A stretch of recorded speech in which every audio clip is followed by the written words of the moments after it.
What if the ceasefire that was supposed to prevent a wider war actually became the opportunity both sides used to prepare for the next round? Because that may be the most important question surrounding the Middle East today. For weeks, diplomats spoke about de-escalation. Governments celebrated a fragile understanding that appeared to reduce the immediate risk of direct confrontation. Shipping companies cautiously resumed operations, energy markets briefly stabilized, and many observers hoped the most dangerous phase of the crisis had passed. But recent events suggest a very different reality. Instead of ending the confrontation, the pause may have allowed every major player to reposition, rebuild, and prepare for another cycle of escalation. Within the span of only a few hours, reports emerged of new American strikes against military targets inside Iran, Iranian missile and drone attacks directed toward U.S. military facilities in the Gulf, renewed fighting connected to Iranian-aligned networks inside Iraq, and continuing military operations across Lebanon. Whether these developments ultimately become the beginning of another major regional conflict remains uncertain. What is becoming increasingly difficult to ignore, however, is that the strategic environment has changed dramatically. Because this is no longer simply a series of isolated military incidents. It is becoming a contest over whether diplomacy can keep pace with military preparation. Before going further, if you enjoy long-form military and geopolitical analysis that focuses on strategy instead of headlines, consider subscribing. Every week we break down the military, economic, and political forces shaping today's conflicts in a way that goes far beyond the daily news cycle. To understand why the latest escalation matters, we have to begin with the ceasefire itself. When the temporary agreement was announced, its purpose appeared straightforward: reduce immediate military pressure, create space for negotiations, prevent additional attacks on commercial shipping, lower the risk of a direct confrontation between Iran and the United States. On paper, the logic was understandable. Military operations would pause long enough for diplomats to negotiate longer-term security arrangements, while reducing the chance that another incident inside the Strait of Hormuz could spiral into a war. But every ceasefire creates something that military planners understand extremely well. Time and time is rarely neutral. For one side, time means rebuilding damaged infrastructure. For another, it means repositioning military assets. For everyone involved, it becomes an opportunity to prepare for whatever comes next. That reality appears to have become increasingly visible over recent weeks. Following reports of renewed attacks against commercial shipping, U.S. forces conducted another series of strikes against military-related targets inside Iran. According to official statements, the operation focused on facilities associated with surveillance systems, drone infrastructure, missile-related capabilities, and coastal military positions believed to support operations around the Strait of Hormuz. Unlike earlier limited retaliatory actions, this wave appeared broader in both scope and target selection. Rather than sending a symbolic message, it seemed designed to reduce Iran's ability to conduct additional attacks against maritime traffic. The choice of targets is worth examining. Modern military campaigns rarely focus only on launchers or individual weapons. Instead, they increasingly target the entire system that allows those weapons to operate. Radar installations, communication networks, storage facilities, command centers, logistics hubs. Destroying a launcher may remove one immediate threat. Disrupting the network supporting dozens of launchers can have a much larger operational effect. That appears to reflect the broader strategic logic behind recent American operations. Yet almost immediately after those strikes, reports indicated that Iran responded with additional missile and drone launches directed toward American military facilities elsewhere in the Gulf region. Whether every reported strike achieved its intended objective remains difficult to independently verify. But strategically, the message was clear. Neither side appeared willing to allow military pressure to go unanswered, and that creates a dangerous cycle. Each response becomes justification for another response. Each military action increases pressure on political leaders to demonstrate resolve. Each demonstration of resolve narrows the political space available for compromise. Perhaps even more significant than the exchanges themselves is what several defense analysts have highlighted regarding the period between major military operations. One recurring observation is that pauses in fighting may allow damaged military capabilities to be restored faster than outside observers sometimes expect. Air defense systems can be relocated. Command centers can be dispersed. Missile stockpiles can be reorganized. Communication equipment can be replaced. Mobile launchers can change positions repeatedly. Modern military infrastructure is often far more adaptable than permanent Cold War installations. That flexibility complicates any campaign built around repeated precision strikes. Destroying infrastructure once is difficult. Preventing it from being rebuilt over time is considerably harder. And that may explain why similar categories of targets continue appearing in successive military operations. If one side restores key capabilities during a pause, the other side faces the decision of accepting that recovery or striking again before those systems become fully operational.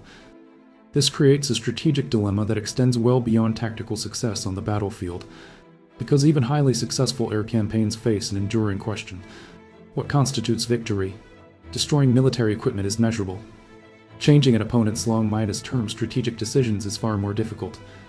That distinction is becoming increasingly important as this confrontation evolves. Meanwhile, another development received far less international attention despite potentially carrying enormous long-term consequences. Inside Iraq, government security forces reportedly launched operations targeting political figures associated with corruption investigations, some of whom have long been viewed as maintaining close relationships with Iranian-backed networks. While the legal framework focused on domestic Iraqi law, many regional analysts immediately recognized the broader geopolitical significance. For years, Iraq has occupied an extraordinarily complicated position. It maintains relationships with Washington. It also maintains deep political, economic, religious, and security ties with Tehran. Balancing those competing relationships has become one of the Iraqi government's greatest strategic challenges. Any effort to reduce the influence of Iranian-aligned political or security networks therefore carries implications extending well beyond internal Iraqi politics. Because Iraq is not simply another neighboring country. It has long served as one of the most important geographic corridors connecting Iranian influence across the wider region. When political developments inside Baghdad begin intersecting with simultaneous military pressure elsewhere, the regional picture becomes considerably more complicated. And this is only one piece of a much larger puzzle. If Iraq represents one front in this unfolding crisis, Lebanon represents another, and it may be the one that continues tying every diplomatic effort back to the battlefield. Military operations along Israel's northern border have continued despite repeated calls for restraint, with additional strikes and counter-strikes reinforcing a reality that negotiators have struggled to overcome. Every new exchange risks becoming another argument for retaliation elsewhere, linking events hundreds of miles apart into a single strategic chain. What begins in southern Lebanon can influence decisions in Tehran. Decisions made in Tehran can reshape security calculations in the Strait of Hormuz. And every incident in the Gulf immediately affects global energy markets. That interconnected nature of the conflict may be its most dangerous characteristic. None of these theaters now operate independently. Each one reinforces pressure inside the others. While military operations continued across the region, another development attracted enormous attention among security analysts. Iranian media and political figures once again intensified public discussion surrounding the country's long-term strategic deterrence, arguing that repeated military pressure demonstrates the need for stronger security guarantees. Whether these statements represent official policy or political messaging remains debated, but their broader significance is difficult to ignore. For years, discussions surrounding Iran's nuclear program largely centered on negotiations, inspections, sanctions, and diplomatic frameworks. Today, those conversations increasingly occur alongside active military exchanges. That changes the political environment dramatically. Every new strike strengthens arguments from those who believe diplomacy has failed. Every unsuccessful negotiation weakens those advocating continued restraint. As military pressure increases, political pressure often follows the same trajectory. This creates what many strategic analysts describe as one of the most difficult security dilemmas in international relations. Military action may delay an opponent's capabilities in the short term. At the same time, repeated confrontation can reinforce that opponent's determination to develop even stronger deterrence over the long term. History offers numerous examples where military campaigns successfully degraded infrastructure without fully changing political objectives. Military capability can be rebuilt. Political determination often proves much harder to eliminate. That may be one of the central questions surrounding the current crisis. Is the objective simply to reduce immediate military threats, or is it to fundamentally change strategic behavior? Those are two very different missions. The first can often be measured by destroyed facilities, intercepted missiles, or damaged equipment. The second depends on political decisions made behind closed doors, where military success alone rarely guarantees diplomatic success. Meanwhile, another issue continues receiving surprisingly little public attention despite its enormous strategic importance. The Strait of Hormuz remains one of the world's most critical maritime choke points. Roughly 1/5 of globally traded oil continues to pass through these narrow waters, making every security incident far more significant than its immediate tactical consequences might suggest. Every drone launch, every reported attack on commercial shipping, every military escort mission, every temporary insurance increase. Together, they affect shipping costs, energy prices, investment decisions, and ultimately consumers thousands of miles away who may never follow Middle Eastern politics at all. This is why governments far outside the region continue monitoring every development so closely. The crisis is no longer purely regional. Its economic consequences are global. Energy markets dislike uncertainty. Shipping companies dislike unpredictability. Investors dislike prolonged military confrontation without a clear pull-in state. That broader economic dimension explains why diplomatic efforts continue, even as military operations expand. Neither side benefits indefinitely from permanent instability, but either side appears willing to concede enough to remove the underlying causes of confrontation. That leaves the region wrapped in an increasingly familiar cycle. Military escalation, diplomatic outreach, temporary calm, renewed confrontation, each round becoming slightly more dangerous than the last.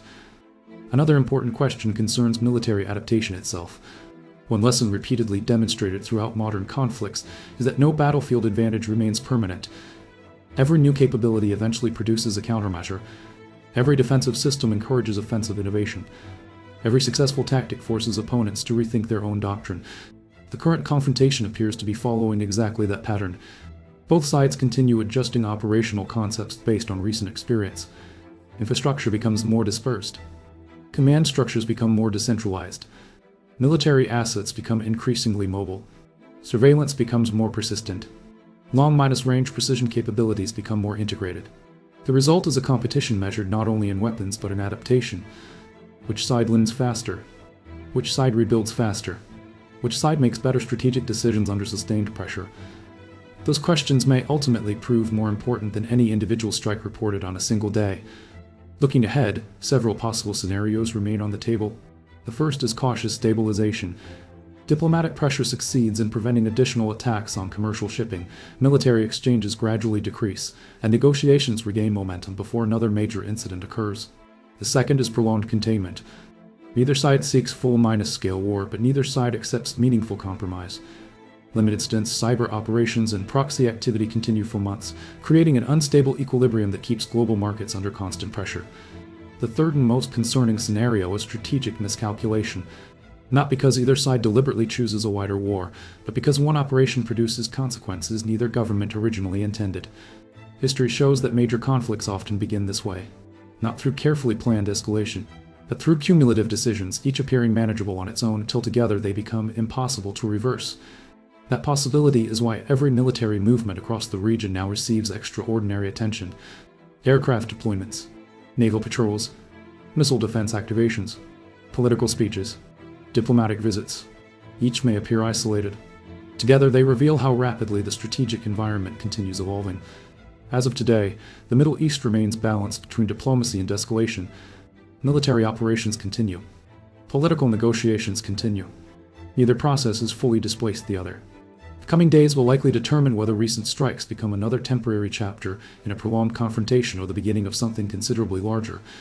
Because the most important question is no longer whether military operations can continue. They clearly can.